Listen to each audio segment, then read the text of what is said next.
அனைவருக்கும் வணக்கம். இன்றைக்கி நம்மளோட ஜாயின் பண்ணுறது பாஜகவின் மாநில துணைத் தலைவர் திரு டால்ஃபின் ஸ்ரீதர் சார். வணக்கம் சார், நல்லா இருக்கீங்களா? வணக்கம் வணக்கம், நல்லா இருக்கும் கணேஷ் சார். இப்போ இந்த ஒரு வாரத்துக்கு முன்னாடி அந்த தவாங் கிளாஷ், அதாவது டிசம்பர் 9 நடந்துச்சு. கிட்டத்தட்ட ஒரு வாரம் முன்னாடி நியூஸில் வர ஆரம்பிச்சது. இந்தியா ஆர்மிக்கும் சைனீஸ் ஆர்மிக்கும் கிளாஷ் ஆகிருக்கு. சைனீஸ் ஆர்மியை நம்ம அங்கே விரட்டி அடிச்சு விட்ருக்காங்க. ஆனால் அதே நேரத்தில் பார்லிமெண்ட்டில் காங்கிரஸ் ஒரு நிறைய கோஷங்கள் எழுப்புறாங்க. ஏதோ நம்ம ஒழுங்காக செயல்படலை, இந்தியன் அரசு சரியாக செயல்படலை அப்படிங்கிற மாதிரி கோஷங்கள் எழுப்புறாங்க. எப்படி நீங்கள் இதை பார்க்குறீங்க? அதாவது பாரத பிரதமர் நரேந்திர மோடி அவர்கள் அடிக்கடி சொல்கிற வார்த்தை காங்கிரஸ் முக்து பாரத், காங்கிரஸ் முக்து பாரத், காங்கிரஸ் இல்லாத பாரதம் வேணும்னு சொல்கிறார்ல. அது வெளிப்படையாக மேலோட்டமாக பார்க்கும்போது ஏதோ எதிர்கட்சியே இல்லாத அரசியல் பண்ணணும்னு நினைக்கிறாரு. காங்கிரஸ் நாங்கள் அவங்களாம் ரொம்ப பேசுவாங்க, நாங்கள் சுதந்திரத்துக்காகலாம் பாடுபட்டோம், காங்கிரஸை பற்றி உங்களுக்கு தெரியுமாலாம் கேட்குறாங்கல்ல. அன்றைக்கி இருந்த காங்கிரஸ் வேறு, இன்றைக்கி இருக்கிற காங்கிரஸ் வேறுன்றது அது வேறு விஷயம். ஆனாலும் கூட காங்கிரஸ் ஏன் முக்து பாரத்ன்னு நம்ம சொல்கிறாருன்னா, இந்த மாதிரி ஒரு முக்கியமான நாட்டினுடைய பாதுகாப்பு விஷயத்தில் கூட காங்கிரஸ் எவ்வளோ மோசமான ஒரு பாலிசியை வச்சுருந்தாங்க. இதை 2013 செப்டம்பர் மாதம் 6ஆம் தேதி நினைக்கிறேன், ஏகே ஆண்டனி, அன்றைக்கு இருந்த பாதுகாப்பு அமைச்சர் ஏகே ஆண்டனி இதை பெருமையாக சொல்கிறார். எங்கள் பாராளுமன்றத்தில் சுதந்திர இந்தியாவில் எல்லையை பாதுகாப்பு இல்லாத தன்மை, எல்லையில் எந்த விதமான இன்ஃப்ராஸ்ட்ரக்சரோ எந்த விதமான சாலை வசதிகளோ செய்யாமல் அது அப்படியே நாங்கள் அப்படியே வச்சுருக்கோம், எந்த விதமான வளர்ச்சி பணியும், அதுதான் இந்தியாவுடைய பாலிசின்னே சொன்னார். அந்த மாதிரி ஒரு காங்கிரஸ் கட்சியினுடைய பாலிசியாக இருந்தது. இந்தியாவுடைய பாலிசின்னு ஒரு ரொம்ப கலோக்கிலாக சொன்னால் நாங்கள் ரொம்ப வீக்காக வச்சுருக்கோம் எங்களுடைய எல்லைன்னு சொல்கிறத ஒரு பெருமையாக, அதுதான் என்னுடைய பாலிசி, கொள்கை முடிவுன்னு சொல்கிறாரு.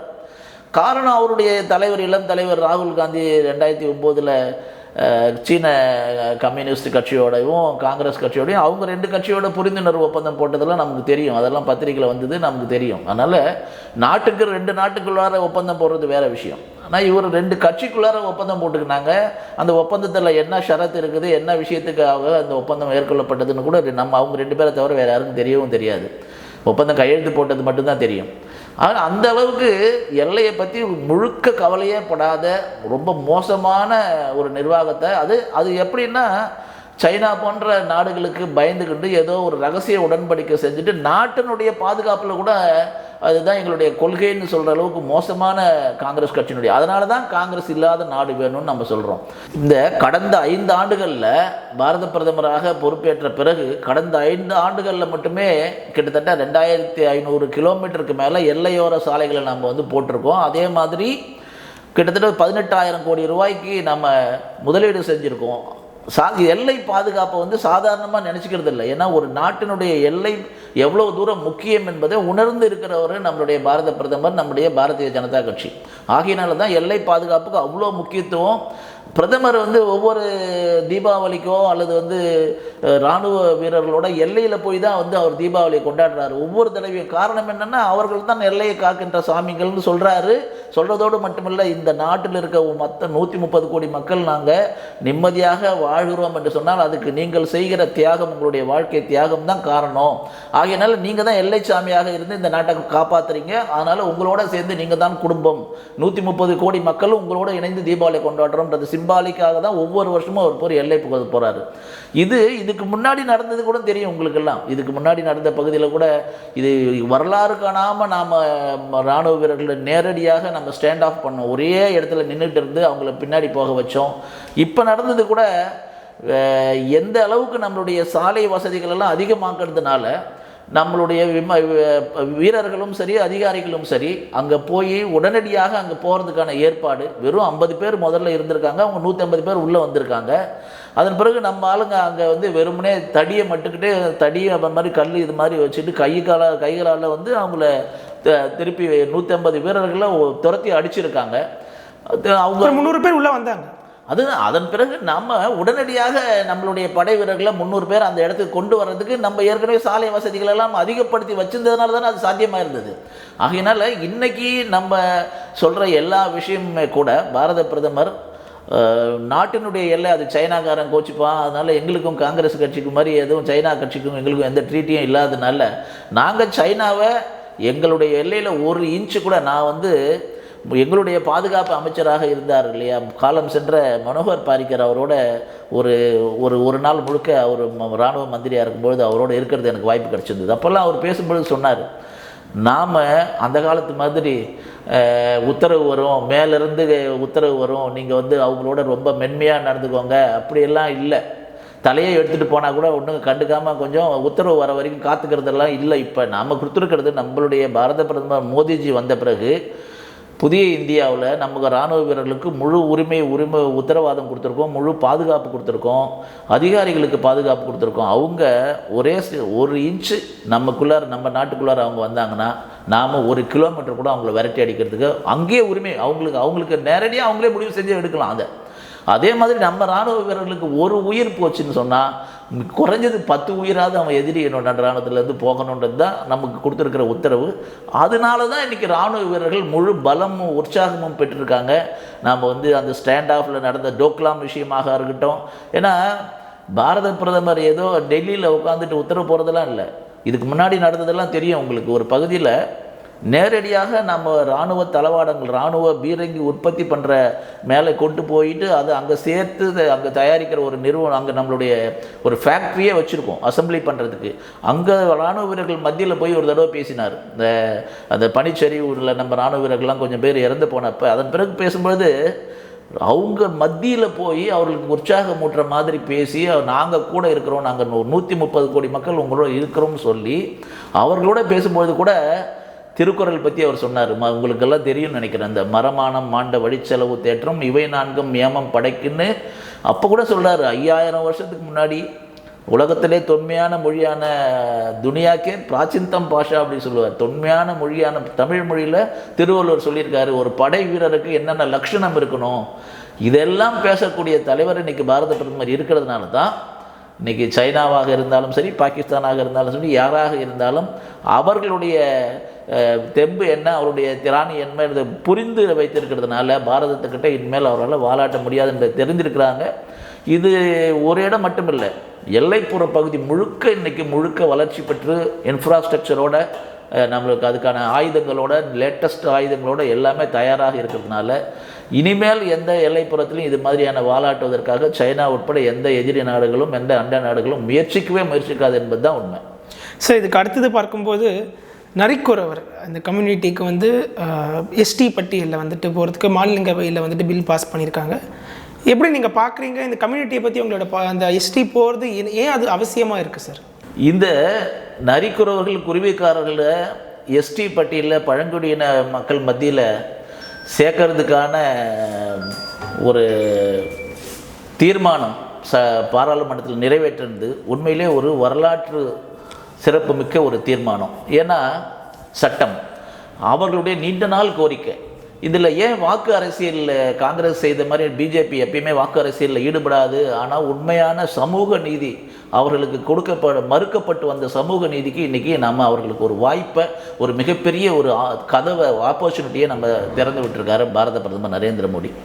பல வருஷங்களாக அவங்க சொல்கிறாங்க நரிக்குறவர் சமுதாயத்தினுடைய, நான் ஒரு 25-30 வருஷத்துக்கு முன்னாடி கூட நரிக்குறவர் சமுதாயத்தினுடைய ஒரு தலைவர் அவர் பேசும்பொழுது சொல்கிறாரு, நரிக்குறவர்னு எங்களை சொல்லாதீங்க, நாங்கள் வந்து நெறிக்குறவர்கள் அப்படின்னு சொல்லணும் அப்படின்னு வரும். அதாவது ஒரு நெறியோடு நாங்கள் வாழ்ந்து கொண்டிருக்கோம், வாழ்க்கையில் கூட ஒரு நெறி இருக்குது. நாங்கள் என்ன தான் ஜிப்சி நாடோடி சமுதாயமாக இருந்தாலும் கூட ஊர் விட்டு ஊர் போயிட்டு நாங்கள் வந்து எங்களுடைய சின்ன சின்ன இந்த மாதிரி ஊசிமணி பாசிமணி விற்கிறது இது மாதிரி, அல்லது இந்த டான்ஸ் எல்லாம் நடனம் மாதிரி பண்ணிவிட்டு ரெக்கார்ட் டான்ஸ் மாதிரிலாம் பண்ணிவிட்டு அப்படி தான் அவருடைய வாழ்க்கை முறை இருந்தது. ஒவ்வொரு ஊரை விட்டு போயிட்டு இருந்தாங்க.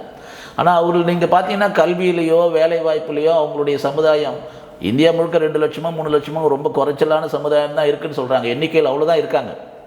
ஆனால் நீங்கள் சாதாரணமாக யாராவது ஒரு நரிக்குறவர் சமுதாயத்தில் அல்லது குருவிக்கார சமுதாயத்திலேருந்து ஐஏஎஸ் படிச்சுட்டாங்க அப்படிலாம் சொல்லி கேள்விப்படவே முடியாது. ஒரு பொண்ணு எங்கேயாவது ஒரு பட்டதாரி வந்தால் முதல் பட்டதாரி அப்படிலாம் சொல்லுவாங்க. ஆனால் ஒரு சமுதாயம் அவங்க எந்த வாழ்க்கை முறை எப்படி வேணாலும் இருக்கலாம், அவங்களுடைய வேலை முறை எப்படி வேணாலும் இருக்கலாம். ஆனால் அவங்க லைஃப்பில் மேலே வரணும்னு சொன்னால் கல்வியில் வேலை வாய்ப்பில் அவங்களுக்கு முன்னுரிமை கொடுக்கணும். அவங்களுக்கு எந்த விதமான சொந்த வீடு கூட இல்லாமல் ஊராக சுற்றிட்டு இருக்கவங்க அவங்களுக்கு வந்து எம்பிசி பட்டியலில் இருந்தால் அவங்களுடைய வாழ்க்கை முறை எப்படி உயர முடியும், எம்பிசிஏ சமுதாயத்தோடு அவங்க எப்படி அவங்க போட்டி போட்டு வாழ முடியும், அவங்களுக்கு என்ன வாய்ப்பு கிடைச்சிருக்கும். ஆகையினால இது அவருடைய நீண்ட நாள் கோரிக்கை. அவங்கள வந்து பழங்குடியினர் ஷெட்யூல் ட்ரைப் அந்த பட்டியலில் சேர்க்கணுன்றதை அதை பாரத பிரதமர் அதை வந்து கன்சர்னாக எடுத்து அதுதான் ஒரு சிறிய சிறிய விஷயத்துக்கு கூட பாரத பிரதமர் முயற்சி எடுக்கிறாரு. அவர் இந்த 8 வருஷத்தில் எவ்வளவோ எல்லாம் இப்போ சொல்லுவாங்க 72 வருஷமாக கிடப்பில் போட்டது, 30 வருஷமாக கிடப்பில் போட்டது, அது எல்லாவற்றையும் இன்றைக்கி எடுத்து அதை சரி செய்து கொண்டு அதுக்கு ஒரு தீர்வு கிடைக்கிற வேலையில் பாரத பிரதமர் இருக்கார். இந்த நரிக்குறவுகள் வந்து வழக்கமாக நம்ம சொல்லுவோம்ல, புரட்சி தலைவர் எம்ஜிஆர் அவர் காலத்தில் நரிக்குறவர்கள் பற்றி அவர் வந்து 2-3 திரைப்படம்லாம் எடுத்திருக்காரு. அந்த படத்தில் அவர் நரிக்குறவர் அவரும் நடிச்சிருந்தனால அவங்க அந்த காசு மணி ஊசி எல்லாம் விற்போமுங்க, ஆனால் காசுக்காக மானத்தையே விற்க மாட்டோம் அப்படின்ற மாதிரியெல்லாம் அவங்களுடைய வாழ்க்கை நெறியை பற்றி எம்ஜிஆர் அவர்கள் சொன்னதுனால அவர்களுக்கும் எம்ஜிஆர் புரட்சி தலைவர் அவர்களுக்கும் ஒரு நல்ல ஒரு பந்தம் இருந்தது. அவர்கள் வீட்டிலலாம் எம்ஜிஆர் காலனின்னு வச்சுருப்பாங்க, எம்ஜிஆர் நகர்னு இருப்பாங்க. அவங்க குடிக்கிற அங்கே குடியிருக்கிற பகுதியில் அவங்க கையில் வந்து பச்சை குத்திருப்பாங்க, எம்ஜிஆர் ரெட்டை, அந்த ரெட்டையிலெல்லாம் பச்சை குத்திருந்த காலம் உண்டு.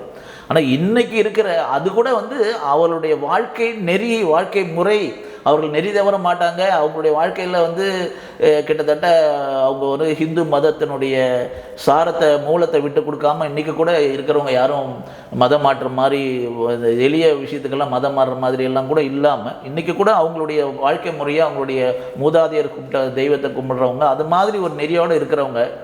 எம்ஜிஆர் அவர்கள் கூட செய்யாத விஷயத்தை இன்றைக்கி பாரத பிரதமர் மோடி அவர்கள் அவருடைய வாழ்க்கையினுடைய தரத்திற்கு, அவர்களுடைய கல்விக்கு, வேலைவாய்ப்புக்கு ஒரு உத்தரவாதத்தை ஏற்படுத்துகிற அவங்களுடைய நீண்ட நாள் கோரிக்கையான அந்த பழங்குடியினர் பட்டியலில் சேர்க்கணுன்ற விஷயத்தை எடுத்திருக்காரு.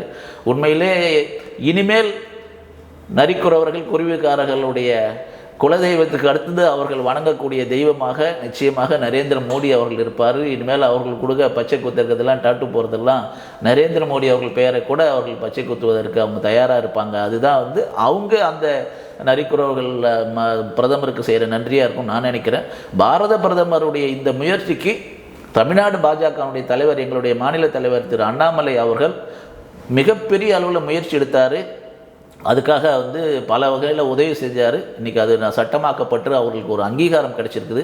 அதனால் அண்ணாமலைஜி அவர்கள் கூட எங்களுடைய பாரத பிரதமருக்கு மிகப்பெரிய நன்றியை தெரிவிச்சிருக்காரு. ஒரு சமுதாயத்திற்கே அவர் சிறிய எண்ணிக்கையா பெரிய எண்ணிக்கையான்னு பார்க்காம அந்த சமுதாயத்தினுடைய வாழ்வாதாரமும் பாதிக்கப்படக்கூடாது, எல்லாருக்கும் சமமான வாய்ப்பு கொடுக்கணும், லெவல் பிளேயிங் ஃபீல்டு கொடுக்கணும் என்று சொல்வது தான் உண்மையான சமூக நீதியாக இருக்கும் என்பதற்காக பாரத பிரதமர் எடுத்திருக்கிற இந்த முயற்சி, இந்த முடிவு, இந்த சட்டம் ஏற்றிருக்கிறது ஒரு வரலாற்று சிறப்புமிக்க ஒரு சட்டம் என்று நினைக்கிறேன். நிச்சயமாக அனைத்து சமுதாயத்திற்கும் சமூக நீதி வேண்டும் என்பதை வாய் வார்த்தையாக இல்லாமல் செயல்படுத்துகிற தலைவராக இன்றைக்கி நரேந்திர மோடி, சமூக நீதி காவலராக நரேந்திர மோடி இருக்கிறார் என்றது இந்த நரிக்குறவர்களுக்கு பழங்குடியின பட்டியலினுடைய சட்டம் இயற்றதன் மூலமாக நிறைவேற்றப்பட்டிருக்குதுன்னு நான் நினைக்கிறேன்.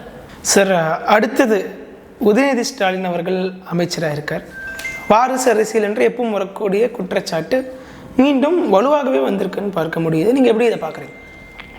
இது வாரிசு அரசியல்னு சொன்னதும் உடனே எல்லாருமே கேட்குறாங்க, பிஜேபியில் மட்டும் தலைவர்களுடைய பிள்ளைங்க வந்து எம்எல்ஏ ஆகலையா, எம்பி ஆகலையா, இல்லவே இல்லையான்னு.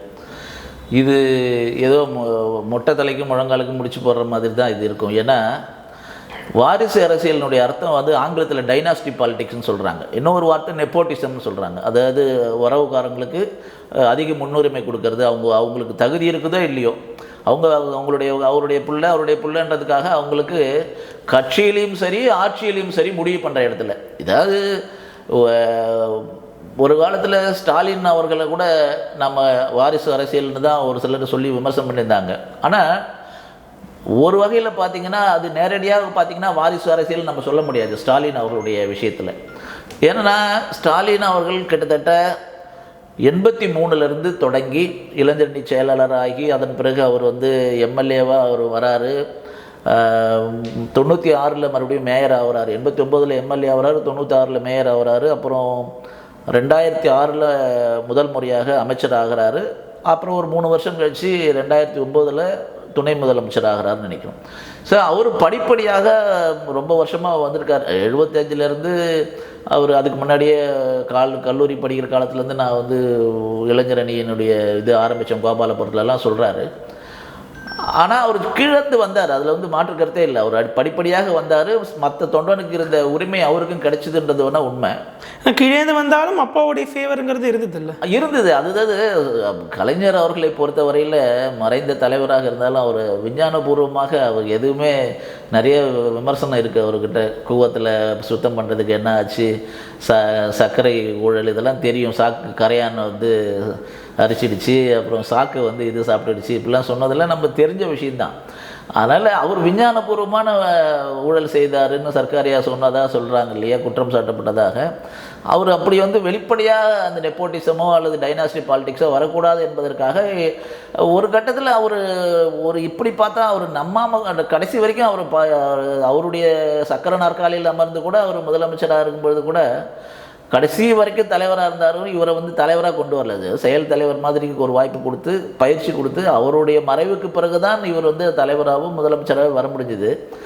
அது ஒரு வகையில் கலைஞர் அவர்களுக்கு அவருடைய மகன் ஸ்டாலின் மேலே முழு நம்பிக்கை ஏற்படலையோ அப்படின்னு கூட நாம் தோணுது.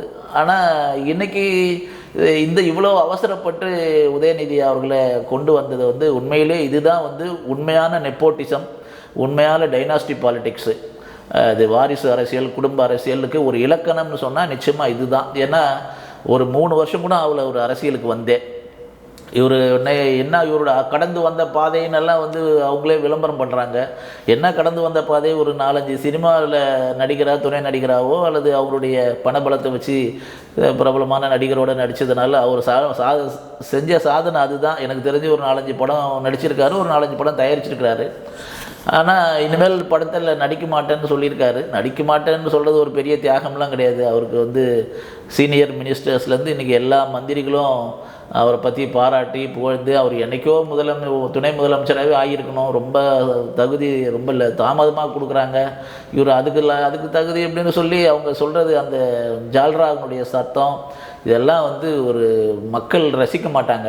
மக்கள் வந்து இதெல்லாம் பார்த்துக்கிட்டு தான் இருக்காங்க. ஒரு தொடர்ந்து இதை ப்ரமோட் பண்ணுவது, உதயநிதியை குறுக்கு வழியில் ப்ரமோட் பண்ணுவது நிச்சயமாக திமுகவுக்கு மிகப்பெரிய ஒரு வீழ்ச்சியாக இருக்கும். இது வந்து உதயநிதியினுடைய பட்டாபிஷேகம், இளவரசருக்கு கொடுத்துருக்க பட்டாபிஷேகம் கண்டிப்பாக திமுகவினுடைய கடைசி அத்தியாயமாக இது இருப்பதற்கான வாய்ப்பு இருக்குது.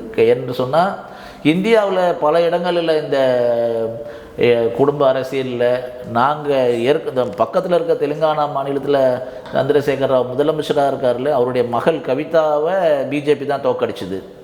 அது இப்போ நடந்த தேர்தலில். அதே மாதிரி ராஜஸ்தானில் அசோக் கெலாட் அவர் காங்கிரஸினுடைய முதலமைச்சர், அவருடைய மகளை தோற்கடிச்சது பிஜேபி தான். அது மாதிரி பல இடங்களில் உதாரணம் சொல்ல முடியும். வாரிசு அரசியல்னால வீணா போன கட்சிகள்னு காஷ்மீர் தொடங்கி கன்னியாகுமரி வரையில் பல கட்சிகளை சொல்லலாம். சமீபத்திய உதாரணம் சிவசேனாவுடைய ஆதித்யா தாக்கரேவனுடைய இடைச்செருகள் தான். இது மாதிரி உதயநிதி என்ன மாதிரி இடைச்செருகளாக வராரோ அதே தான் கிட்டத்தட்ட ஆதித்யா தாக்கரேவை கொண்டு வந்ததுனால இன்றைக்கி ஆட்சி இழந்து கட்சியும் அவர்கிட்ட இல்லாத நிலைமை இருக்குது. இதே மாதிரி ஷிண்டேக்கள் தமிழ்நாட்டில் உருவாங்க. மாநில தலைவர் அண்ணாமலை அவர் கூட அதை அடிக்கடி சொல்கிறாரு. நிச்சயமாக ஷிண்டேக்கள் யாருன்னு தெரியும், முன்ன கூடிய விரைவில் தெரியும். இந்த வாரிசு அரசியல் மக்கள் ஏற்றுக்கவே மாட்டாங்க, அதில் எந்த மாற்று கருத்துமே இல்லை. இவர் என்ன தான் ப்ரூஃப் பண்ணாலும் முழு நேர அரசியல்வாதியாக மாறணும். இவர் வந்து இந்த ரெட் ஜெயண்ட்டு இன்றைக்கி ஒட்டுமொத்த சினிமாவை அவர் தான் கண்ட்ரோலில் வச்சுட்டு இருக்காரு. ஒட்டுமொத்த சினிமாவிலேருந்து ஒட்டுமொத்த ரியல் எஸ்டேட் துறையிலேருந்து எல்லா துறையும் இன்றைக்கி ஒரு குடும்பத்தினுடைய கண்ட்ரோலுக்கு கட்சி தமிழ்நாடு வந்திருக்கிறது வந்து ஒரு துரதிருஷ்டவசமான நிலைமை தான். ஆனால் இது நீடிக்காது. ஏன்னா வரக்கூடிய தேர்தலில் 2024 அதில் 38 ஜெயிச்சிருவோம், இதெல்லாம் வந்து கற்பனை தான். அது மக்கள் சாதாரணமாக நினைக்கிறாங்க. இந்த மாதிரியெல்லாம் மக்கள் ஒரு முறை ஆட்சி கொடுத்ததுனால நம்ம எந்த தவறு செஞ்சாலும் மக்கள் ஏற்றுப்பாங்கன்னு நினைக்கிறது வந்து மிகப்பெரிய முட்டாள்தனம். மக்கள் மிகப்பெரிய பாடத்தை கொடுப்பாங்கன்னு நினைக்கிறேன் திமுகவுக்கு. இதிலிருந்தே என்றைக்கு உதயநிதி அமைச்சரானாரோ அதிலிருந்தே திமுகவுடைய வீழ்ச்சி ஆரம்பித்து விட்டது தான் நான் சொல்கிறேன். இதுக்கு கண் எதிர்க்கு உதாரணம் நிறையா இருக்குது. ஃபரூக் அப்துல்லா கட்சியிலேருந்து ஆரம்பித்து நம்மளுடைய இந்த கட்சி நம்ம அகாலி தளத்திலேருந்து சிவசேனாவிலேருந்து சந்திரபாபு நாயுடு கட்சியிலேருந்து பல உதாரணங்களை நம்ம வந்து குடும்ப அரசியல்னால அந்த கட்சி மக்களால் நிராகரிக்கப்பட்டது, தோற்கடிக்கப்பட்டது தான் யதார்த்தமான கள நிலவரமாக இருக்குது. நிச்சயமாக திமுக கூட தமிழக அரசியலிலிருந்து புறந்தள்ளப்படும், தோற்கடிக்கப்படும் என்பதில் எந்த மாற்று கருத்தும் இல்லை. இதை 2024 தேர்தலில் மக்கள் பாடம் புகட்டும் போது திமுக உணர்ந்து கொள்ளும், ஸ்டாலின் உணர்ந்து கொள்வார் என்று நான் நினைக்கிறேன். சார், பல விஷயங்கள் பற்றி உங்களோட கருத்துக்கள் வந்து ஷேர் பண்ணுறது மிக்க நன்றி. மீண்டும் வேறு வீடியோட சந்திப்போம். நன்றி, வணக்கம், ஜெயஹிந்த். நன்றி, வணக்கம்.